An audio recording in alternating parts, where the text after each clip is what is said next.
আপনার গালে মশা বসলে আপনার হাত তৎক্ষণাৎ উঠে যায় মশাটাকে মারতে, কিন্তু কেন? কারণ আমাদের মস্তিষ্ক হাতকে নির্দেশ দেয় মশাটাকে মারার জন্য। আর এই মস্তিষ্কেরই প্রসেসর এবং মেমোরি ডিভাইস দুটোরই কাজ করে নিউরন। তাই তো মস্তিষ্কের গঠনগত এবং কার্যগত একক হলো নিউরন। মানুষের মস্তিষ্কের রহস্য আর ক্ষমতা দুটোই অপার।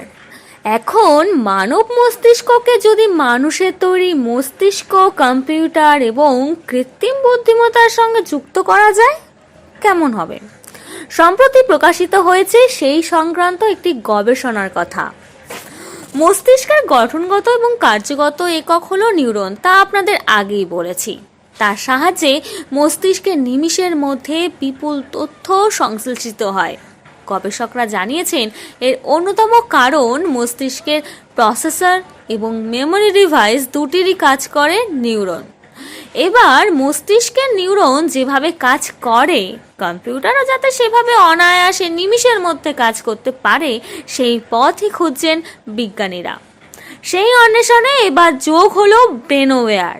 ল্যাবরেটরিতে তৈরি মানুষের মস্তিষ্কের কোষকলা তথা অর্গানয়েডের সঙ্গে চিরাচরিত কম্পিউটারের সার্কিট যোগ করে তৈরি এই কম্পিউটার ভয়েস রেকগনিশন অর্থাৎ গলার স্বর চিহ্নিতকরণ করতে পারে। ইন্ডিয়ানা ইউনিভার্সিটি ব্লুমিংটনের গবেষক ফং কুও ও তার সঙ্গী গবেষকদের আবিষ্কৃত এই কম্পিউটার কৃত্রিম বুদ্ধিমত্তার কম্পিউটারের মতো এখনও 100% সঠিক ফলাফল দিতে পারে না, কিন্তু তাদের মতে এই আবিষ্কার গুরুত্বপূর্ণ একটা পদক্ষেপ। কিভাবে কাজ করে এই ব্রেনওয়্যার? কুও জানান, একটি নির্দিষ্ট অর্গানয়েডকে অজস্র বিদ্যুৎ বাহকের সহায়তায় কম্পিউটারের সার্কিটের সঙ্গে যুক্ত করা হয়। তারপরে সেগুলির মাধ্যমে পাঠানো হয় অল্প একটা কারেন্ট বা বিদ্যুৎ তরঙ্গ। অর্গানয়েডের প্রতিক্রিয়া একটি সেন্সরের সাহায্যে গ্রহণ করা হয়। মেশিন লার্নিং অ্যালগরিদমের সাহায্যে বিশ্লেষণ করা হয় তার প্রতিক্রিয়ার অর্থ।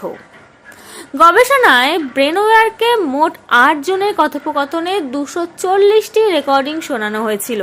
বক্তা চিহ্নিত করতে যন্ত্রটি পরীক্ষায় 78% সফল। কুও জানিয়েছেন, ব্রেনওয়্যার আবহাওয়া সংক্রান্ত আগামী তথ্য এবং আরও জটিল কাজ করতে পারে কিনা এই নিয়ে আরও গবেষণা তারা চালাবেন। তাহলে কেমন লাগলো এই একটা অভিনব কম্পিউটারের কথা জেনে? এরকম আরও অভিনবত্ব এবং রহস্যময় তথ্য জানতে অবশ্যই চ্যানেলটিকে সাবস্ক্রাইব করুন, এবং এই ভিডিওটি যদি আপনার ভালো লেগে থাকে তাহলে লাইক, শেয়ার এবং কমেন্ট করে জানান আপনার গুরুত্বপূর্ণ মতামত। ধন্যবাদ।